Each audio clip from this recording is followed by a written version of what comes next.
This week on Arts Insight, going in style at the National Museum of Funeral History. The coffins really represent the beauty and splendor of the art culture of Ghana. A couple bound together by art. After we got married, we opened our first studio and it just kept on growing. Striving for clean lines and a cleaner world. I think you have to build things to last. And the love of architecture informs an artistic style. Believe in what you do. I'm Ernie Manous, and it's time to get Arts Insight.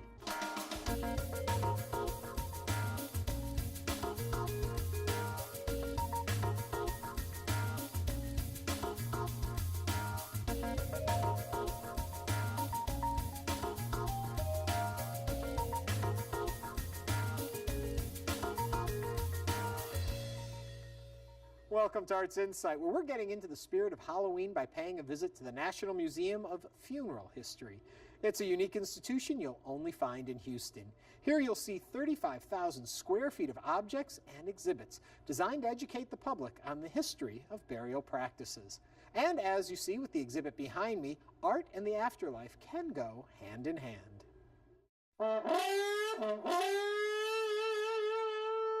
It brings a reflection of my childhood. Because we celebrate death and we celebrate birth. So both of them are happy days.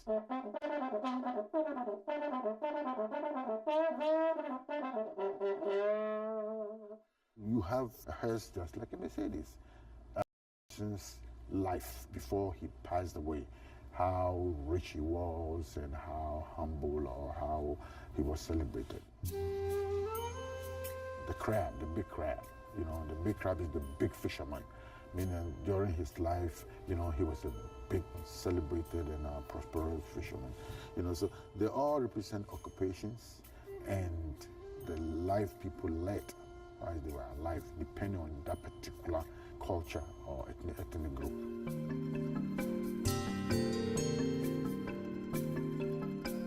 Behind me are the collection of the Ghana coffins from Ghana, West Africa. They're from the artist Kone Kwe. There was a gentleman that had this as a personal collection that he would take around to different conventions and put them on display for funeral directors to enjoy as they came through. He approached Mr. Bedeker at the time, who was the president of the museum, and inquired about possibly putting them in the museum for a loan purpose on display. And after a while, he sold the collection to us. I think first and foremost, the reaction is, are these really coffins and do they really bury them? Because they're such fine pieces and you can tell that a lot of love and time went into making them, and then to just bury them, it seems to be something that's kind of unbelievable. But yes, they do in fact bury the pieces.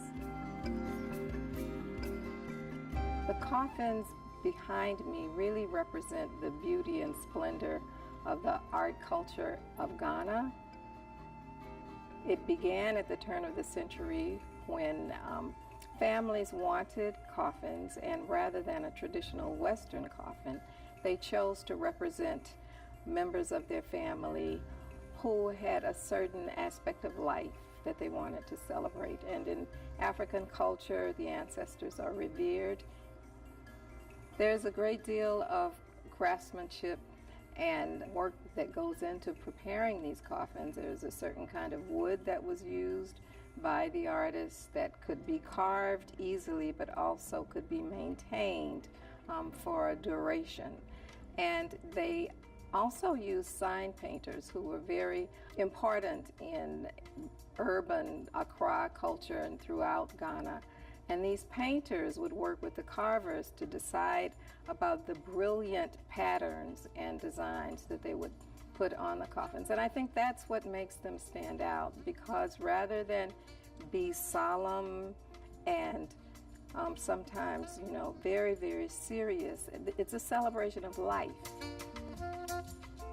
These works represent for me the amazing kind of originality of artists, especially the wood carvers of Ghana and the area of Accra in particular.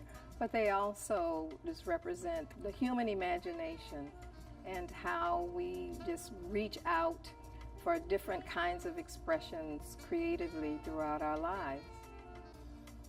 These works truly do embody the celebratory quality of life that you see in the country. We have not gotten to the point where you can really make a lot of money in Ghana, but everything is art. Art has a very big role in Ghana.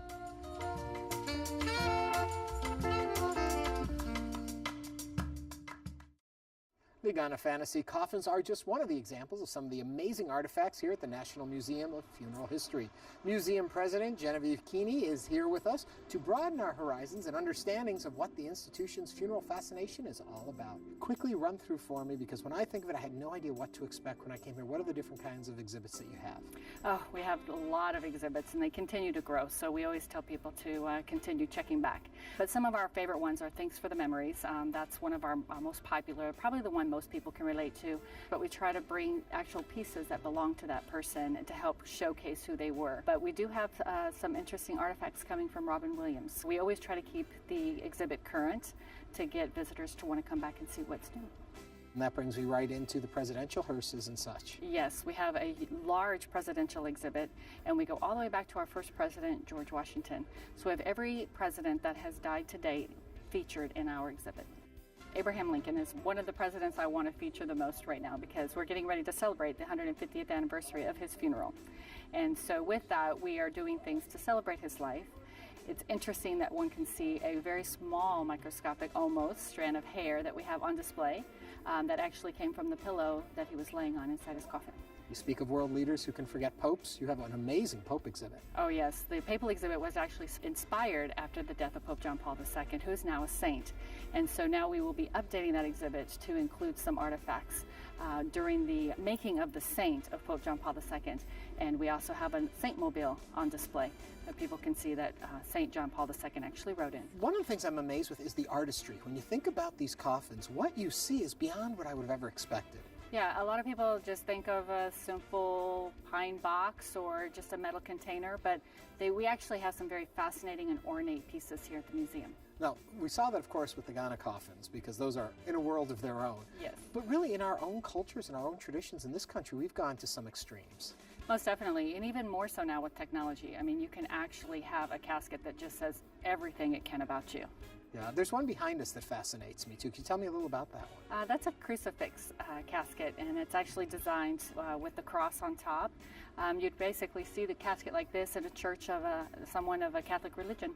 You have a haunted house? We have a haunted house. It's our third annual haunted house, and it has grown in its popularity, so we've chosen to bring it back year and year again. So I know that there's a few more days left to the month, actually, and so you can still have an opportunity to come out Because you go through the first weekend in November, right? Yes, we'll end on November 3rd, so the last weekend you have a chance, but we'll be open for Friday nights until 8. And then to tell people, like you mentioned a minute ago, people have to always check back to see what you have. Where can they find out more? Oh, we always welcome them to check out our website at www.nmfh.org. Thank you so much. Thank you. Up next, we meet a creative duo who have been married for 20 years. And what's the secret to their wedded bliss? Art.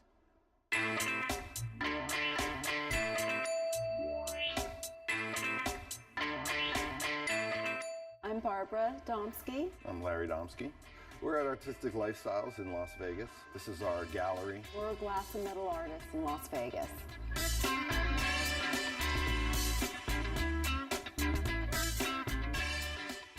We're married. Very much. Still in love with each other. I cherish her more than anything in the world. 20 years, our 20th year is coming up. And on our first date, we went out to Lake Mead, and I told her this vision that we were going to get married and we were going to start this business, and she kind of looked at me cross-eyed. But you know, it all came true.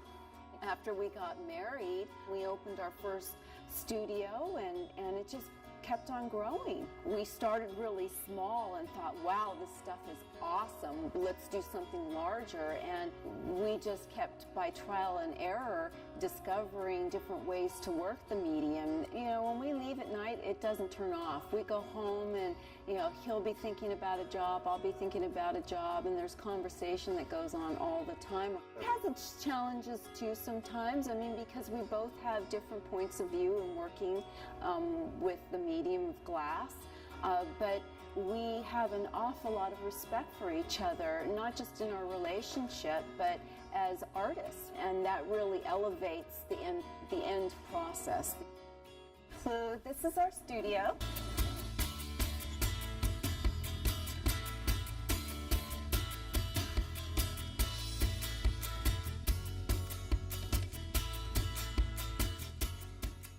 This is what the glass looks like, the color looks like. It comes in powder form or in little chunks. It's called frit. Well, there's kiln-formed glass. That's what Barb does a lot of. This is where we make our big panels that are flat to go in the wall. This is where we make our bowls. Then there's hot glass where we gather out of a furnace. And then there's hot fusion, which is the process where we marry the two. Some of the shapes will be made from cane, which means we'll be picking up glass and twirling it and getting these designs. We twist it and pull it. Hot glass is a lot more challenging because the glass is moving. You're working with it hot, you're working with heat and gravity the entire time. You cannot stop moving the glass or you'll lose the piece. We have different facets of our work. We have an awards division where we make custom awards and corporate gifts. We have our gallery, and then we do an awful lot of community work. We've got a program for children with cancer. They come in and they do painting and artwork, and it helps them so much financially in the end to get their treatment. Sometimes I think that art is just taking your imagination and expressing it, and we do that through our gallery work. This is called Africa Sky Red. It's based on a photograph that I took in South Africa. I spent a number of years in South Africa backpacking, going through the bush, visiting different tribal lands, and fell in love with the people and the culture.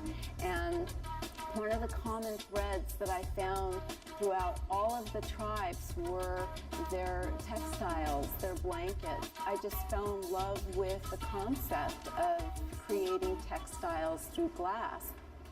Our commissions we take extremely seriously. We are at the Cosmopolitan Hotel at the entrance of Book and Stage. We're represented by the Wynn Hotel. They show and sell our work. Terminal 3, we have 2 giant installations there. At McCarran International Airport, Vegas PBS.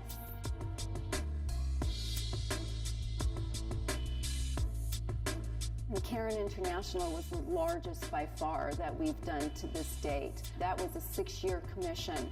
Each of those sculptures are 90 feet by 19 and a half feet, so there was an awful lot that went into it, but it went without a hitch. And it really now has a presence in a place that international travelers by the millions go through every year. I look back at it now and I think, gee, we really had nothing, but you know, I mean, you don't think of it like that when you're starting out. You're excited and you're eager, and the challenges are really refreshing because they give you something to shoot for. We're best friends, and you know, we work at it every day. We usually get up together, breakfast together, drive to work together, work all day, and then go home and cook dinner. I love creating, and I think art, you know, it's a piece of me that I'm passing on to people. Just seeing the colors and the pliability of the material, it really excited me. It still excites me. Love it. For more on the Domskys, go to domskyglass.com. Up next, designer Kenji Kondo is changing the way we think about manufacturing goods. The blueprints for every Kondo design can be shared electronically.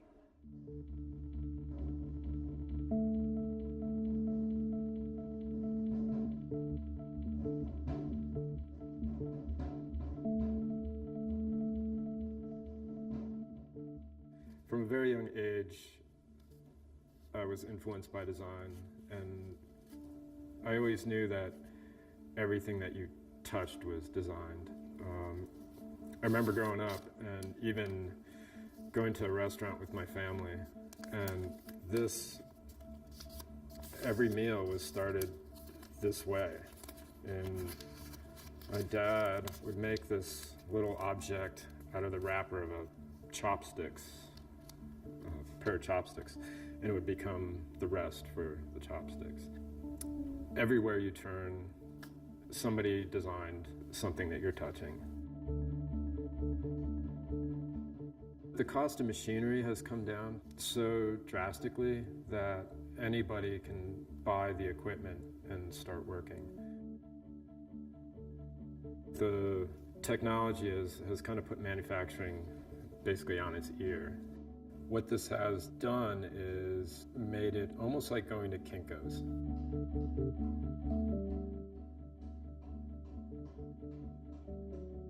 When somebody comes in and if they know what their end product is, then obviously it's very easy. If they don't know what their end product is, all of us can help them find their end product. And not that it's any new concept. Industrial design houses have done it forever, but it's at a much more accessible level. So you can walk in the door, hand somebody a jump drive, and a day later or 30 minutes later, you can walk out with an object. Our first step is taking our idea and bringing it into the computer. And in this case, we bring it into a 3D program. After we're comfortable with the drawing, we'll either take it into a process called rapid prototyping, or in this case, we build a model using a laser cutter to cut all the pieces.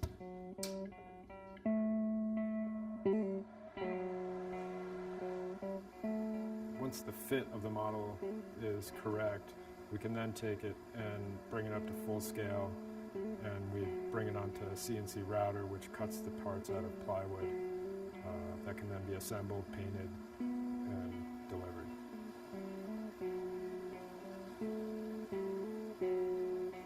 You can get all the mistakes out of the drawing pretty much in one shot.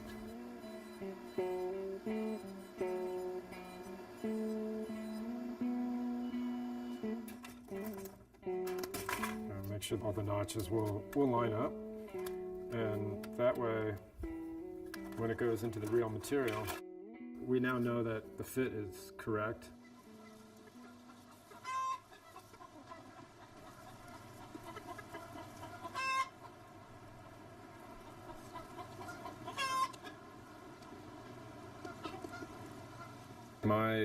My range of design goes from a tissue box cover all the way to furniture.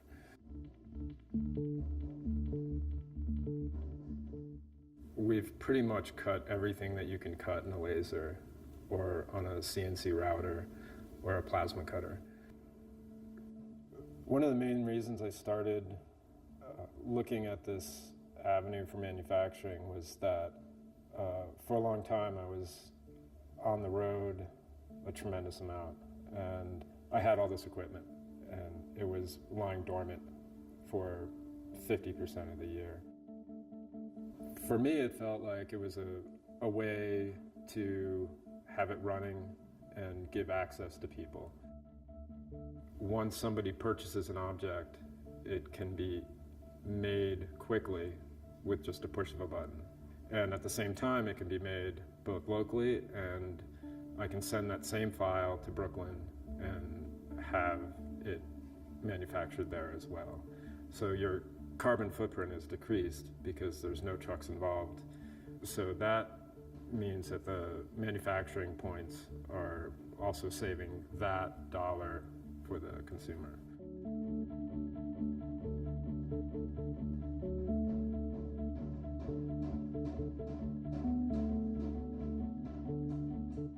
I came from a sculpture and architecture background, and in sculpture you make objects that initially make you happy first, with the hopes that they make somebody else happy, or they understand what you're thinking about. To me, it's really design is trying to make objects that people will keep. When I was growing up, I grew up with great design, and a lot of those objects I still have. I think you have to build things to last because the resources aren't there to not do that. I mean, I want my objects to last. I want them to be around for a very long time.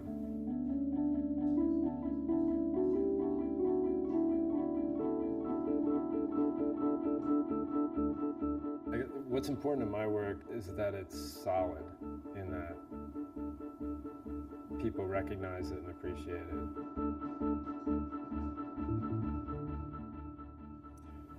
I think good aesthetics almost create peace in people. For more, visit kenjikondo.com. Welcome back to the National Museum of Funeral History. But before we leave you this evening, we're going to travel the world, take in cityscapes, and visit the finest concert halls, all through the eyes of artist Steve Slasky. To me, it's always been almost a compulsion to draw. I feel like I'm primarily an observer, then I capture what I see in my own style. My name is Steve Slasky, and I'm an artist. I mean, it seems like I've been drawing pretty much my whole life. I'd say I started out just drawing everything around me, but I developed a particular interest in architecture. Visually, just the excitement of the man-made environment that we've created. I have a degree in architecture from the University of Wisconsin.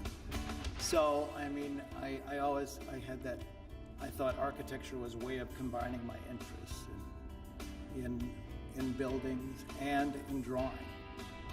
I started out being very interested in a lot of the historic buildings in Milwaukee. I had done the Miller House and the Judge Jason Downer House on the corner of Prospect and Juneau, because I was just inspired by the history of those buildings.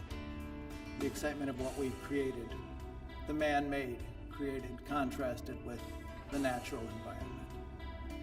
And I think also a part of my work has been the contrast of the new with the old.